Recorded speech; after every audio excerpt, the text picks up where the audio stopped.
Yüksek lisansa başvurdum, kabul aldım, vizeye başvurdum, vizemi aldım, ev aradım, ev buldum ve şu an Köln'deyim. But first, let me take you back to the beginning, to my hometown and neighborhood, but we will do it all in nice and slow English. I was born and raised in Mersin, and we lived in a neighborhood called Güneykent. It is located on the outskirts of the city and is populated by Yuruks, Kurds, and Arabs. When I started going to Dershane in middle school, I was ashamed to tell people where I lived. Most of my classmates were from more central places like Pozcu and Mezitli, which I thought were much cooler than mine. Whenever I mentioned Güneykent, no one seemed to know it, so I always had to explain, but even then, no one knew. Ama artık siz biliyorsunuz. I went through the same thing with my school, so my primary school's name was Güneykent Abdülkadir Perşembe Vakfı İlköğretim Okulu. Güneykent is filled with palm trees, walls covered in handwritten ads and trash.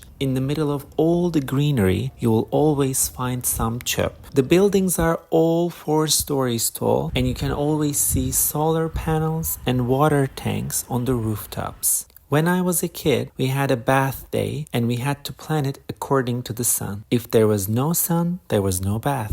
Bu da bizim cumartesi pazarı. My mom is a professional bazaar shopper. She walks through the entire bazaar, checks the prices, and then buys the best deals on her way back. There's also this canal running through our neighborhood, and this is the oldest bridge I know. Avrupa'dakileri taş çıkarır. This is the place where my mom, my sister, and I used to sit after running away from home when my father beat us. And this is the police station we went to in those situations. Every time they would take us back home and side with my father. This is the house I grew up in, and this is the window of my room. I went through very hard times in that room. There were nights when I prayed that my father wouldn't exist in the morning. Every time I visit Mersin, I come back here. I believe that a person should often remind themselves where they come from. To see how far you can still go, you must first see how far you've come.